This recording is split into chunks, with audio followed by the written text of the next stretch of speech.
Hoje vamos explorar um conceito que está moldando o futuro das nossas cidades, o upzoning. Tu já ouviu falar sobre isso?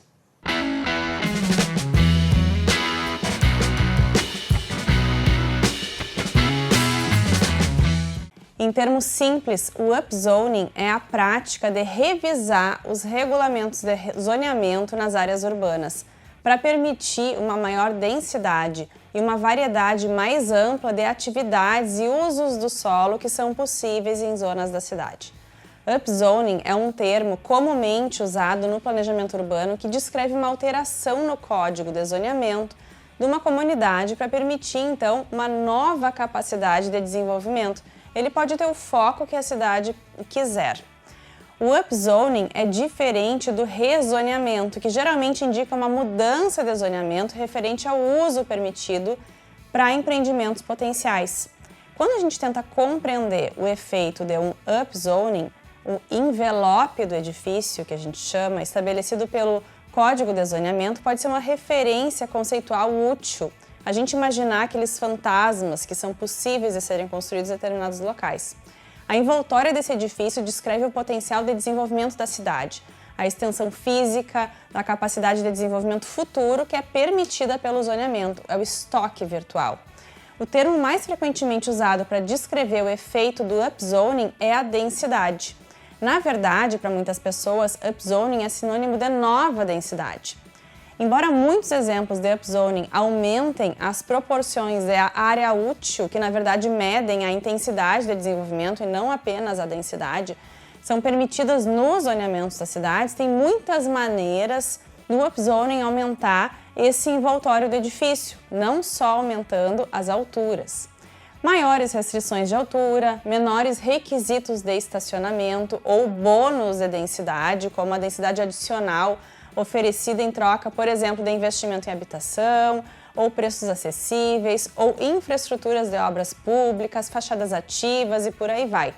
Esses são apenas alguns exemplos de inúmeras opções de upzoning para criar nova capacidade de desenvolvimento.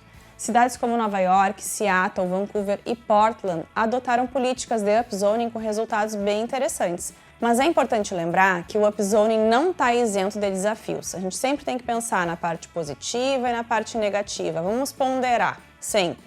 Aumentar a densidade pode sempre afetar a infraestrutura, a qualidade de vida e a gentrificação dos locais. É crucial implementar políticas equilibradas. O fato do upzoning estar sendo implementado num fluxo constante de cidades é uma prova da mudança na percepção do público sobre as práticas de planejamento nas cidades, os elevados custos de habitação, uma reação cultural aos padrões de desenvolvimento em expansão da maior parte de alguns países, como os Estados Unidos, por exemplo, e os elevados custos de habitação em algumas áreas centrais, principalmente de áreas urbanas do mundo, estão contribuindo para o crescimento de uma política que apoia o upzoning de modo geral. Então, separar a oferta da demanda e a causa do efeito requer algum esforço aí. Todo mundo que pesquisa esse assunto tem que criar uma configuração científica, uma estrutura de tratamento e de controle para acompanhar as mudanças nessas regras de zoneamento. Isso não pode ser feito de forma vazia e desconectada. Se bairros muito desejados forem alvo de upzoning, tem que ter uma maneira de separar a demanda, o desejo, dos impactos do upzoning, que vai significar mais oferta.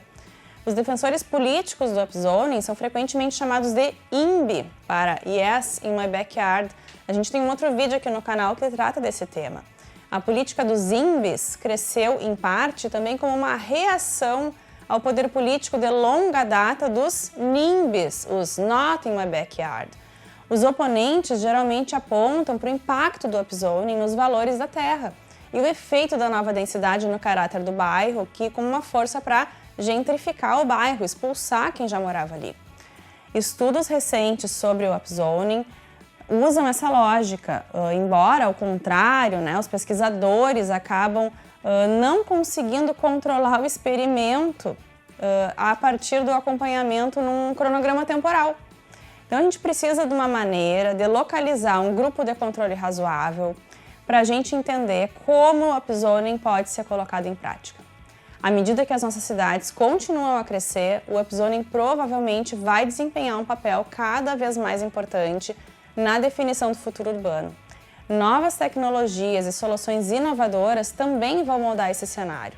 Quando as áreas são rezoneadas, é isso que em português significa upzoning, de forma aleatória, em momentos diferentes, pode-se comparar os bairros antes e depois do rezoneamento.